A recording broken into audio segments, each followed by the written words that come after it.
Hey guys, welcome back to my channel. For those that don't know, and if you're brand new here, my name is Kristen. I am a marketing guru by day and the bestie you need 24/7. I usually say by night, but we're changing that up 24/7 because morning, noon, and night, you do definitely need some motivation, or I guess you can say some positivity to light up maybe any part of your day. And that's what I'm here to bring you. So before I get into the video, I just want to take the time to say thank you. Thank you to everyone that has found these videos. Thank you to everyone who has spent time just listening to what I have to say and maybe just taking nuggets away, because that's the point. I'm not here to build, this whole platform and become an influencer, all of these things. That's a great goal, but that's not what I'm here for. I'm here to just give you guys a message. Hopefully you take it away and you learn something, and it's something that can help you either grow in your life, or it could just help you grow within your career, whichever one. So yes, I definitely want to give a huge shout out and thank you to all of you guys. Anyone that's left a comment, all of my subscribers that are coming in, just thank you.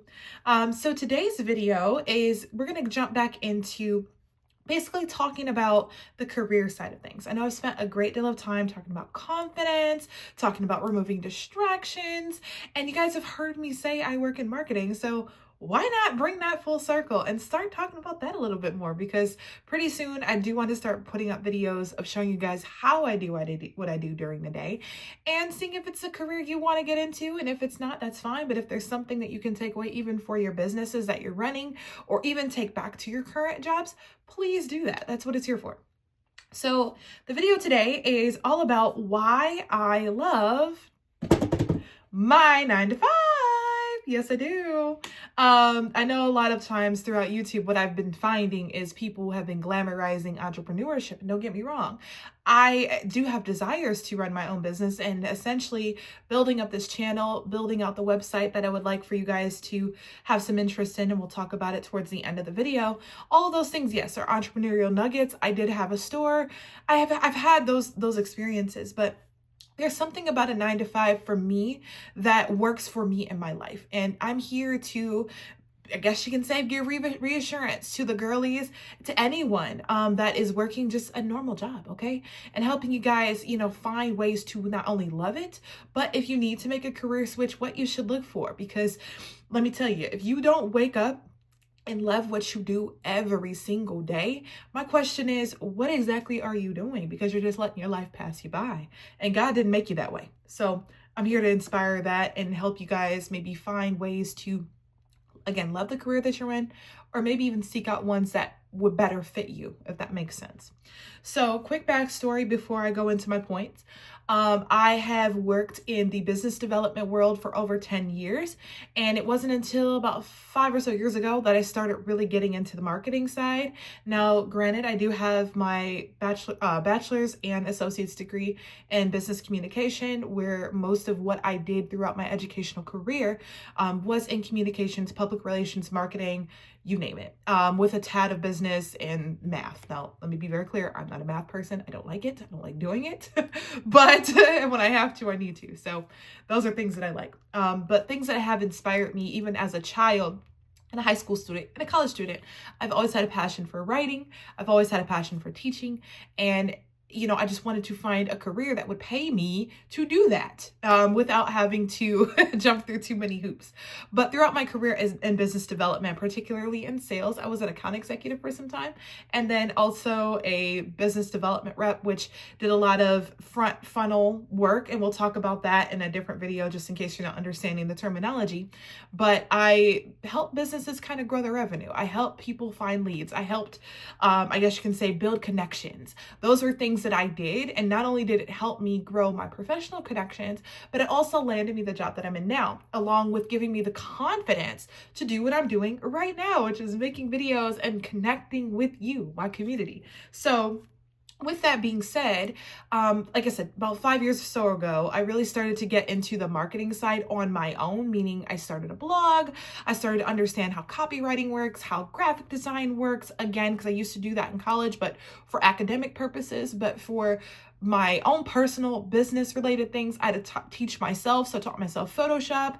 I taught myself how to use Canva. And now most recently, Adobe Express. I taught myself how to build websites, different things that, yes, I did use YouTube and helpful people there, but I also took some courses. One of them is the Google certification course for digital marketing and e-commerce. For those that want to get into the marketing world, I 100% recommend that class because it was something that helped me. Yes, it was kind of compensated by the company I was working for, but you can do it on your own, and they do offer I guess you can say financial aid if you need it. This is not sponsored by that by any means, but just to let you guys know that that is an option out there and it's helpful. After I took that course, at the time I was working for a small startup here in Michigan, and I learned a lot about not only the mega retail world and how they market to their customers and loyal customers. I also learned about the quick service restaurant world, how they market to their customers, what attracts people to certain things, why people buy the way they buy, why they think the way they think. Those were things that all captured my attention, which led me to where I am right now. So when I was first hired in the job that I'm at, I won't say the names, I was hired on as an inside sales rep, meaning another business development rep, and being on the phones again. But there's something, I told myself, I'm like, I don't really want to make sales calls anymore. Like, I'm kind of over that phase in my life. I need something else that's going to elevate me and inspire me to wake up instead of dreading of having to hear another no in my ear. So what I did was I noticed areas of opportunity for the company I work for. And I'm like, hey, I noticed that you guys use LinkedIn, but are you using Instagram? Have you thought about Threads? Have you thought about, different channels to market to the personas that you're doing? And my boss at the time, he was like, well, no. He's like, we've always done it this way. I was like, what? We're kind of missing opportunities here. He said, let me help you grow your LinkedIn page. Let me help you grow maybe your email database. How about we do more lunch and webinars and things like that? And he was like, oh, this is good. This is good. So slowly but surely, I went from being the inside sales rep to now I'm the marketing coordinator for the North America, basically for US and Canada. So everything on this side of the hemisphere, I am in charge of in terms of making sure, we have really solid campaigns. We're getting a message out to people. We're building, I guess you can say, awareness around our different topics for thought leadership pieces, putting together our exhibitions, making sure my team feels entirely supported. And I even recently did team photos for everyone and found a world-class photographer. Shout out to Robert Bruce, okay? I did all of that with, I guess you can say, an extra passion. You can hear it in my voice. You can hear how happy I am every day getting up and doing what I'm doing. So that is the purpose of this video. And I want to share 5 reasons why I love my 9-to-5. And then on the back side, I want to share some tips for you to help you either learn to like your job that you're at, even if you probably don't right now, you're trying to find ways to do so, or simply if you are job hunting, what you should look for to make sure that you're finding something that does fit you. And yes, I am using my note cards, so please ignore me if I'm looking down. All right, so let's get into the 5 reasons I love mine, and let's see, please drop it in the comments if you can relate to any of these. And if you can relate to any of them, just number them 1 through 5 so I know which ones resonate with you, and it'll be easy for me to respond back to. So the first reason I love my 9-to-5 is my ability to use the skills that I have acquired over these past 10 plus 11 years and use them and grow them, meaning like take them in and expand them. So in my role right now, I'm doing just that. Like, I'm able to create slide decks. So an old school PowerPoint, I'm using that right now and getting paid for it. But being able to create slide decks for my sales reps, for the head of sales, making sure he's good to go, making sure we have content to share during our webinars and that are engaging images, things like that.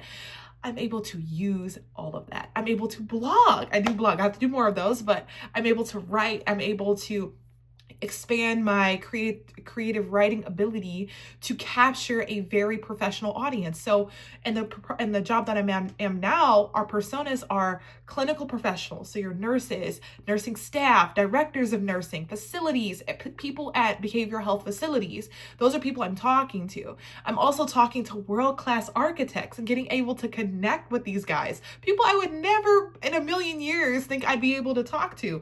But with one LinkedIn message and even just one, quick follow-up call followed by having a webinar with them. I've built like connections that way. So using my ability to communicate effectively, using my abilities to write and also direct things, I'm able to do everything that I dreamed of as a little girl in my job right now. Now, granted, do I own the business? No, but I'm able to do those skills and foster them. So when I am ready to own my own company, I know how to do it. And it's not hard. I don't have to ask. I can ask for help, but I can get things started on my own.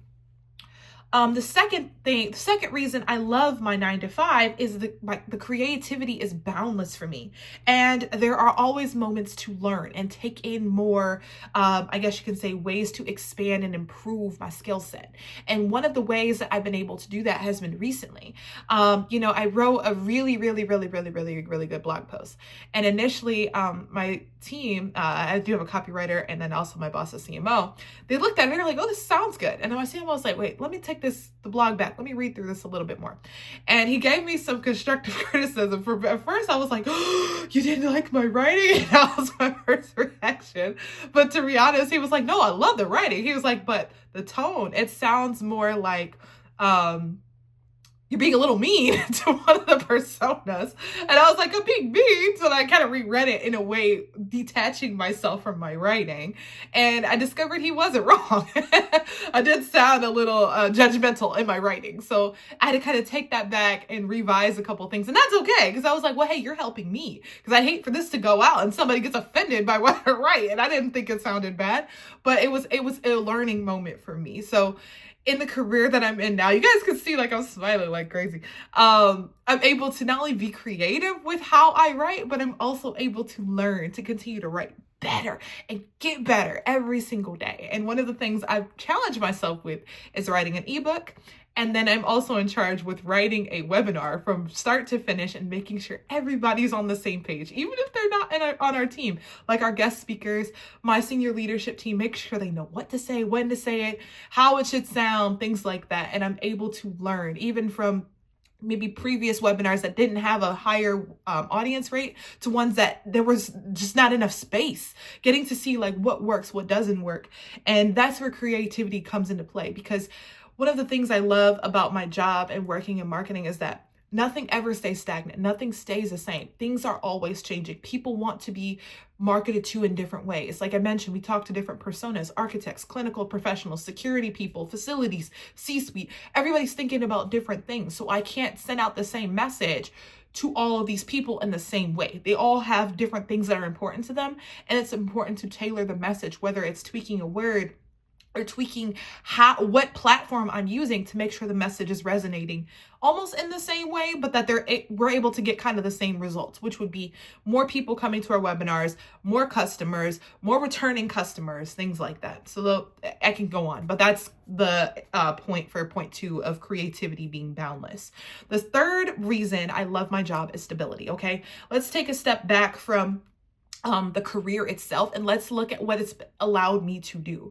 Now, those that have been on my channel, you know I am a solo parent, not a single parent. I'm solo, meaning I'm raising my son pretty much by myself in Michigan, and I have to have a career that allows me to take care of him and be there when I need to. Like, for example, we both got really sick 2 weeks ago. Like, we were gone, like stomach sick, norovirus, whatever was going around.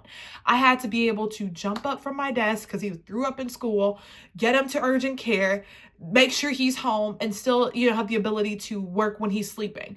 I was able to do just that. Not just because my boss is cool and my job is amazing, but my career allows me to do that. And it's not, I guess you can say, all consuming. Because at one point when I worked in sales, it felt all consuming. Like everything that I did revolved around commission. It revolved around, being there for all of the customers that I was being there for, instead of like being able to, I guess you can say, segment my time and prioritize in a way where I was not feeling burnt out, and it's not saying a career in sales is wrong. It's just saying whatever you're doing, make sure it's aligning with your personal needs, and it's aligning maybe with your family's needs, and you're not burning yourself out, because that's the last thing that you want to feel. You want to be able to get up, feel refreshed, but you also want to be able to disconnect at night. And that's what my career has allowed me to do. So if you are a nurse, for example, and it's something you love helping your patients, you love helping them get up and feel good, the last thing you want is to come home, take your scrubs off, and feel like a zombie. You want to feel energized and get to be able to get back up and do it all over again. So just keep that in mind as you either you are learning to really love your career that you're in, or B, if you're looking to look into get into other things. Just keep in mind the things that are important for you, along with financial security. Okay, we're in the those are in the United States, or wherever you are in the world. You definitely want a career or a job or some sort of income producing activity that is going to support you and support your family. Again, I am raising a child, so I have to be able to support not only my needs, but also his, making sure we have food on the table, lights on, a roof over our heads. I have a vehicle that I can drive back and forth. Mine's currently in the shop because it was really cold and it froze. But, being able to support myself that way, make sure we have clean clothes every day, water, the necessities, okay? And that I'm able to handle any bills that I have without being swamped by debt collectors. There are different things that are important to me in that way, and that my career has allowed for. Number 4, I am in an industry of endless opportunities. So I mentioned, yes, I am a marketing coordinator, but the industry that I work in is basically surrounding mental and behavioral health. We're willing to be partners with people that work in this industry, and we're here to help them and support them in the best way that they can to support their patients. Now, from a distance, if you asked me 10 years ago, would I wanted to be in this career? I had no idea, what this was about. My first thought was, okay, am I going to work in a hospital? But no, now that I understand what it is that the company I work for does, it's like, wow, this is game changing. We're changing lives. We're saving lives. And while I think, oh, my webinars don't mean anything, they mean a lot. Like I've had people tell me they love them because not only can they take the information that we share back to their teams, they can actually use it in any upcoming projects, renovations, builds, to help make the facility safer for the teams that work there, for the patients, to help them feel less institutionalized and feel like they belong there. So I see all this to say, you want to find an industry that not only inspires you to, like I said, to continue to get up and do things, but that you feel like you're giving your skills back to people that need it. Because, hey, I read a verse in the Bible in Deuteronomy chapter 28, verse 12, that says you want to be the lender and not the borrower, meaning you want to be able to lend your skills to an industry that is, is going to continue to I guess you can say, foster really positive results. And by doing that and loving what you do every single day, again, the opportunities are endless there. And then the last reason I love my 9-to-5 is that I get more projects and more opportunities. I'm a person, I have to stay busy. The moment I feel like I'm getting ready to fall asleep, or, I roll out of bed and wipe the crust out my eyes and I feel like, oh my God, not another Monday. That's when my energy and I guess you can say my willingness to continue to go as hard as I can, it starts to wane, and my interest in what I'm doing starts to wane. And unfortunately, this is just me, my productivity starts to go like this. But when I'm given more projects, like kind of like I mentioned, doing the slide decks this week, working on actually the next webinar in March, there's always something to do. I feel fired up because I know that I'm not going to be stagnant. I'm not going to be, waiting for the next pen to drop, or sitting here twiddling my thumbs, waiting for my boss to give me the next thing to do. I'm already telling him what I want to do, and he loves it. He's like, okay. But of course he gives me things that he needs done, but he likes that I'm taking a proactive step. Okay. And so I'm going to, briefly sum up, the reasons I love the 9-to-5. And then again, we're going to get into ways that you can learn to love yours, and ways that you can, if you're looking for a better job, like what you should look for.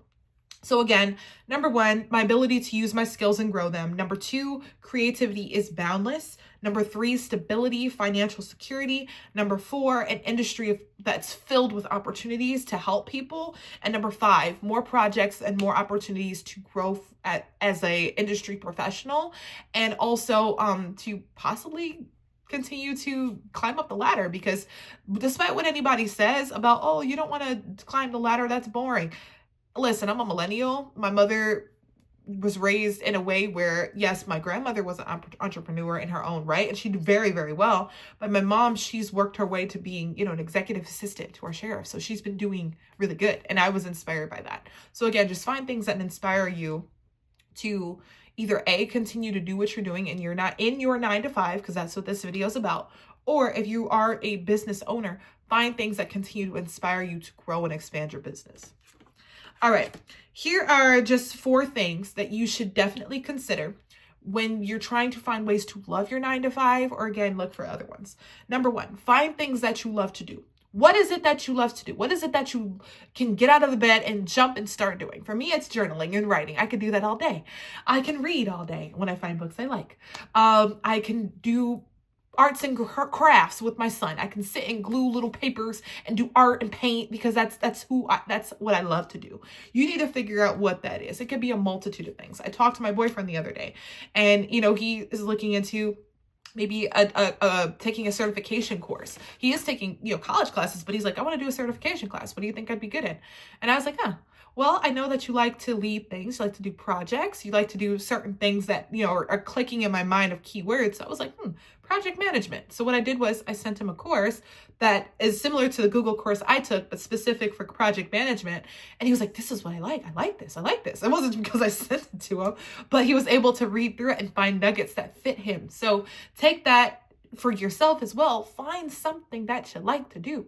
And from there, it shouldn't be that hard to find either nuggets that you like about your job that are, I guess you can say, hobbies or passions that you're already doing, or look for that in upcoming roles.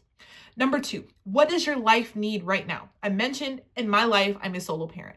I have to have financial security. I have to have a stable schedule so I know where I'm going to be when I'm going to be there. And I have to be readily available for my son when he needs me. So I have to have a job that allows me to do that freely without any stress, worry, or thinking I'm letting my manager down. And so that's what led me to the job that I'm at now. So think about that for yourself. What are things in your life you need? You need a roof over your head, you need a car to drive if you're in an area that allows you to do that, or the ability to transport yourself without any issues. So if you're in a busier city like New York where you have to walk, make sure you're in a good distance from your job. And look for things that even futuristically, what is the highest version of yourself need? Those questions you can kind of work backwards from to help you determine what is required out of the job that you're at now or the job that you need that's going to help you and fit, your current lifestyle. Number 3, I would recommend look for opportunities that inspire you. Look at resources like LinkedIn. I mean, Indeed's a good one. There are so many different job boards, okay? But you want to look for opportunities that are going to inspire your heart. I recommend looking at people that are in roles that you currently have. If you're on LinkedIn, type in, for example, going back to my boyfriend's example, type in project managers. See what type of skill sets they did. See where they worked. It's okay. Although they may have a view on their profile from you or notification, you're just doing research. You want to see what it is that these people have done and see if there's something that you can mirror. It's not saying copy. It's just saying, hey, what other skill sets would I need in this role that I want, or that are going to help me do better in the role that I'm in now to be able to have a skill set like that. Just do the research, and I'm sure you guys are going to be able to find things. And the last thing, you want to find a team that breeds positivity. I can explain that to you. I cannot explain that enough. If you're within a team and their energy is just draining, what makes you think that you're going to walk in there with positive energy every single day? Eventually your energy is going to get drained too. So sometimes, especially this is for people that are looking for a better role, look for teams that the moment you've walked in from the very first interview to your very first day, the energy hasn't changed. And you can see smiles in everyone's faces. Everyone's talking. There's water cooler talk. If you're working remotely, like every team's meeting is energizing. It's exciting. And you're willing to hear what everyone's working on. That's the type of environment, at least for me, that is inspiring, okay? That's going to get me out of bed to get to work every day or hop on this computer every single day because I want to hear what my team is doing and how I can better support them. So again, these are the 4 things that you should look for if you are wanting to love your 9 to 5 or if you're wanting to make the best or look for a better one. Number 1, find things that you love. Number 2, Examine what your life needs right now. Number 3, look for opportunities that inspire you. And number 4, find a team that breeds positivity. Those are my recommendations, and you guys have already heard why I love my 9 to 5. If you stuck around this long, be sure to subscribe, like, comment, share, please. And I hope to see you guys on the next video, because we're going to keep this train running, honey.